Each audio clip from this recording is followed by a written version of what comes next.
ಮಂಗಳೂರು ನಗರದ ನಂತೂರು ಸಮೀಪದ ಬೈಕ್ ಸವಾರನನ್ನ ತಡೆದು ನಿಲ್ಲಿಸಿ ಚಿನ್ನದ ಸರವನ್ನ ಸುಲಿಗೆಗೈದ ಮಂಗಳಮುಖಿಯನ್ನ ಕದ್ರಿ ಠಾಣೆಯ ಪೊಲೀಸರು ಸೋಮವಾರ ಬಂಧಿಸಿದ್ದಾರೆ. ಮೂಲತಃ ಮೈಸೂರಿನ, ಪ್ರಸ್ತುತ ಬೆಂಗಳೂರಿನ ನಿವಾಸಿ ಅಭಿಷೇಕ್ ಯಾನೆ ಗೊಂಬೆ ಯಾನೆ ಅನಾಮಿಕ ಬಂಧಿತ ಆರೋಪಿಯಾಗಿದ್ದು, ಈ ಮಂಗಳಮುಖಿಯಿಂದ ಸುಮಾರು 71 ಗ್ರಾಂ ತೂಕದ 3 ಚಿನ್ನದ ಸರವನ್ನ ಪೊಲೀಸರು ವಶಪಡಿಸಿಕೊಂಡಿದ್ದಾರೆ.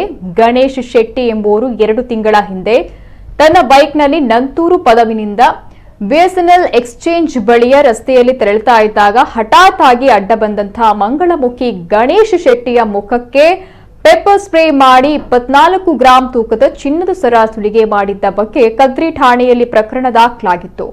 ತನಿಖೆ ನಡೆಸಿದಾಗ ಆರೋಪಿ ಮಂಗಳಮುಖಿಯು ಬೆಂಗಳೂರಿನಲ್ಲಿರುವ ಬಗ್ಗೆ ಮಾಹಿತಿ ಪಡೆದ ಪೊಲೀಸರು ಸೋಮವಾರ ಬೆಂಗಳೂರಿನಿಂದ ಆರೋಪಿಯನ್ನ ಬಂಧಿಸಿ ಮಂಗಳೂರಿಗೆ ಕರೆತರುವಲ್ಲಿ ಯಶಸ್ವಿಯಾಗಿದ್ದಾರೆ.